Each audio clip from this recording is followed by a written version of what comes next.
ناظرین، ایک بڑا انقلابی قدم تھا کہ ایک شخص کے دل کو تبدیل کیا گیا ایک سور یعنی خنزیر کے دل سے۔ یہ شخص قریب المرگ تھا، اس کا دل کام کرنا چھوڑ رہا تھا۔ ایک جنیاتی تبدیلی کے ذریعے جو ہے اس سور کے دل کو کمپیٹیبل بنایا گیا اس شخص کے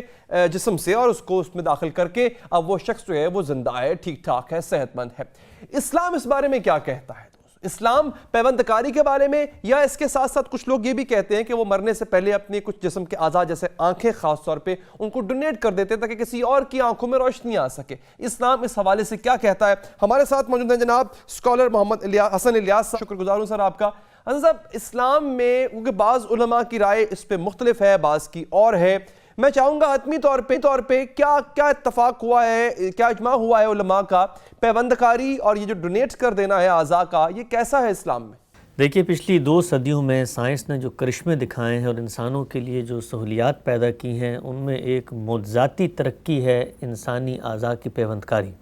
یعنی بیمار انسانوں کو انسانوں ہی کے اعضاء کا ان کی زندگی میں یا ان کے مرنے کے بعد ٹرانسپلانٹ کر دیا جائے۔ یہ غیر معمولی کرشمہ ہے جو انسانی زندگی کی بقا اور اس کے تحفظ کے لیے ایک ناگزیر ضرورت بن جاتا ہے۔ ہمارے ہاں بالعموم علماء اس کو جائز قرار نہیں دیتے، اور اس کے لیے وہ 2 بنیادی استدلالات پیش کرتے ہیں۔ پہلا یہ کہ انسان کو یہ حق نہیں پہنچتا کہ وہ اپنے جسم میں تصرف کر سکے، یعنی انسانی جسم ایک امانت ہے جو انسان کو دیا گیا ہے، اس کے پاس یہ کوئی اختیار نہیں ہے کہ وہ اپنے اعضاء کے بارے میں کوئی وصیت کرے یا اس بات کی اجازت تک دے کہ اس کی زندگی میں وہ اعضاء کسی دوسرے کو لگا دی جائے۔ یہ پہلا استدلال ہے۔ دوسرا استدلال یہ کیا جاتا ہے کہ انسان کی جو جسم ہے اس کو بھی ایک حرمت حاصل ہے، لہٰذا جب آپ اس کی کاٹ پیٹ کرتے ہیں، اس کے اعضاء کو نکالتے ہیں اس کی زندگی میں یا مرنے کے بعد، تو آپ در حقیقت اس کی لاش کی بھی حرمتی کر رہے ہوتے ہیں۔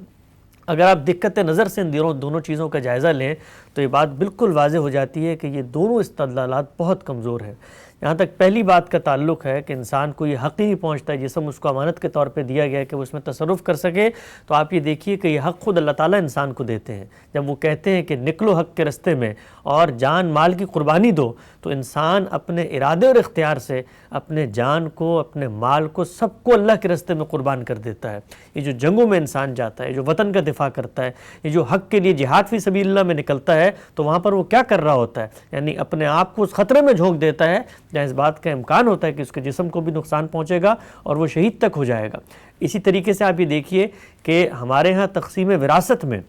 جو بنیادی اصول بتایا گیا ہے تقسیم سے پہلے، وہ یہ ہے کہ آپ نے وصیت کرنی ہے، آپ کا حق ہے، لہٰذا مرنے کے بعد بھی آپ کے مال کے اوپر آپ کے حق کے وصیت کو تسلیم کیا جا رہا ہے۔ لہٰذا انسان کو یہ حق حاصل ہے کہ وہ اپنے جسم کے اعضاء کے بارے میں کوئی بھی تصرف کا حق رکھتا ہے، چاہے وہ زندگی میں رکھے چاہے مرنے کے بعد رکھے۔ یہ پہلے استدلال کا جواب ہے۔ جہاں تک دوسری بات کا تعلق ہے کہ انسانی جان کی، انسانی لاش کی بے حرمتی ہوتی ہے، تو اس میں بھی یہ چیز پیش نظر رہنی چاہیے ہے کہ بے حرمتی ہونا یہ ایک بالکل الگ بات ہے، اور انسان اپنی خواہش، اپنی آرزو، اپنے اذن کے ساتھ کسی کو یہ اجازت دے کہ اس کے جسم پر کوئی حصہ کاٹ کے کسی کے حوالے کر دیا جائے، یہ بالکل الگ بات ہے، اس میں بے حرمتی کا کوئی تعلق نہیں ہے۔ آپ یہ دیکھیے، ہم زندگی کے اندر بسا اوقات ایسی مجبوریاں پیش آ جاتی ہیں کہ کوئی ڈاکٹر ہمارا ہاتھ کاٹ دیتا ہے یا پیر کاٹنا پڑ جاتا ہے، تو وہاں پر کبھی ہم یہ بحث نہیں کرتے کہ ڈاکٹر نے ہماری جو جسم ہے اس کی بے حرمتی کر دی ہے۔ تو بے حرمتی کا تعلق نیت اور ارادے سے ہے۔ لہٰذا خلاصہ کیا ہوا؟ خلاصہ یہ ہوا کہ انسان کو یہ حق ہے کہ وہ اپنے اعضاء دوسروں کو دے سکتا ہے، اسی طریقے سے جس طرح زندگی میں اس کو یہ حق ہے، مرنے کے بعد بھی وہ یہ کر سکتا ہے۔ انسانی اعضاء کی پیوند کاری بالکل جائز عمل ہے۔ اس میں بس یہ چیز دیکھنی ضروری ہے کہ یہ کام انسان کے اذن سے ہو، اجازت سے ہو، اس کی حق تلفی کا باعث نہ بنے۔ جس طرح ہم نے دیکھا کہ غریب ممالک کے اندر لوگوں کے گردے خرید کے بیچے گئے، اسی طریقے سے ان کی مجبوریوں کا فائدہ اٹھا کے جو امیر لوگ تھے انہوں نے اعضاء کی پیوند کاری کر لی۔ تو انسانی جان کا تحفظ اس پہلو سے تو ہوگا کہ اس کی حق تلفی نہ ہو یا اس کی جان مال آبرو کے خلاف زیادتی نہ ہو، لیکن اگر وہ اپنے کنسنٹ کے ساتھ کسی کو کوئی چیز ڈونیٹ کرنا چاہتا ہے تو اس میں کوئی حرج کی بات نہیں ہے۔ جہاں تک تعلق ہے جانوروں کے اعضاء کی انسان کے اندر پیوند کاری کے بارے میں، تو یہاں پر ایک اصولی بحث ہے جو دین نے بتائی ہے اور اس کو ہمیں پیش نظر رکھنا چاہیے۔ انسان کا معاملہ تو یہ ہے کہ انسان کھانے پینے کی کوئی چیز نہیں ہے کہ اس کے اندر حلت و حرمت اور طیب اور خبیث کی کوئی بحث کی جائے، اس کے اپنا ایک شرف ہے، اس کے اپنی ایک علو اور برتری ہے، اس کو پیش نظر رکھ کے آپ پیوندکاری کر بھی سکتے ہیں، اور اگر کسی جگہ پر آپ پابندی عائد کرتے ہیں تو وہاں پر اسی شرف انسانیت کی اگر کہیں توہین ہو رہی ہے تو اس کو بنا استدلال کی بنیاد پر آپ کو کوالیفائی کرنا پڑے گا۔ جانوروں کا معاملہ اس سے ذرا مختلف ہے۔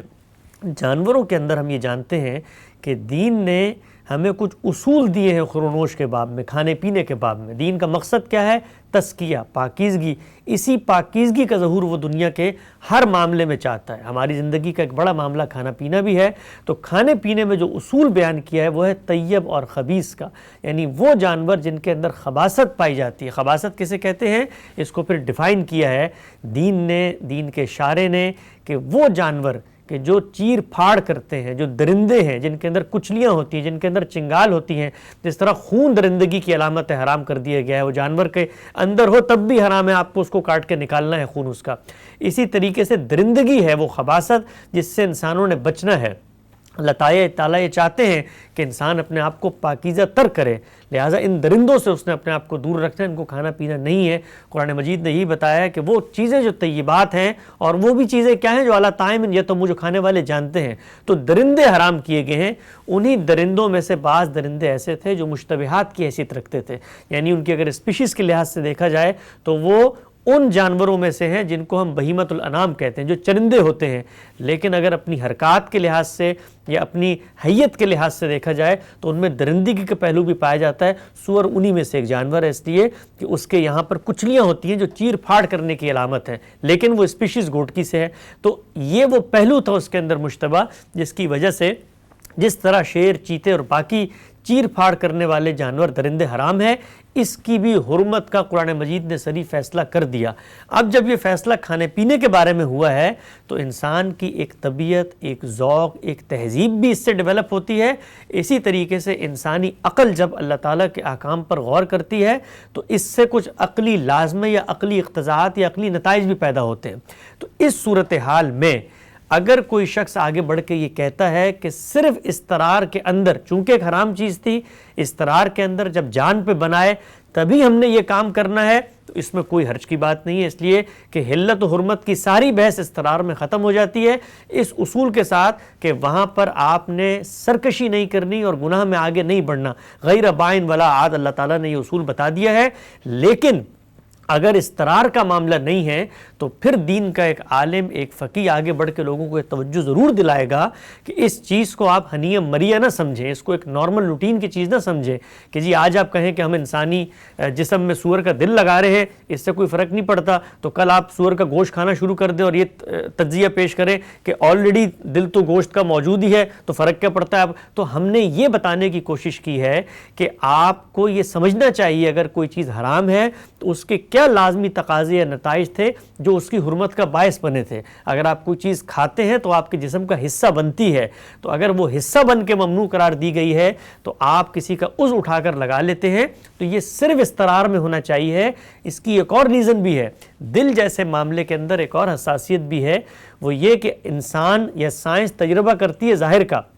وہ تو اس نتیجے پر پہنچ گئی ہے کہ انسانی دماغ ہی فیصلے کرتا ہے، لیکن اللہ تعالیٰ یہ کہتے ہیں کہ میں نے ایک پھونک اس کے اندر پھونک دی ہے۔ یہ جو نفخ روح ہوا ہے شخصیت کا، اس کا مرکز و محور کیا ہے؟ تو قرآن مجید کے اشارات اور نظائر و شواہد سے یہ معلوم ہوتا ہے کہ دل اس کا مرکز ہے۔ تو ایک بندہ مومن اپنے ذوق کے لحاظ سے یہ ترجیح قائم کر سکتا ہے کہ وہ یہ کہے کہ میں یہ اعضاء کی پیوندکاری جانوروں کے معاملے میں کروانا سکتا ہوں یا نہیں کرواتا، یہ اس کا اختیار ہے، یہ کوئی لازمی چیز نہیں ہے اس کے بارے میں۔ تو خلاصہ کیا ہوا؟ خلاصہ یہ ہوا کہ انسانی اعضاء کی اگر پیوندکاری کی جائے تو وہ استرار یا غیر استرار اس سب کے باوجود جائز ہے، اس میں کوئی حرج نہیں ہے، الا یہ کہ کسی کی حق تلفی نہ ہو رہی ہو۔ جہاں تک جانوروں کا معاملہ ہے تو ہمیں یہ دیکھنا چاہیے کہ جانوروں کے اندر ایک کیٹیگرائزیشن دین نے کی ہے، اس کے بہت اہم عقلی تقاضے بھی ہیں اور اس کے کچھ اہم مقاصد بھی ہیں۔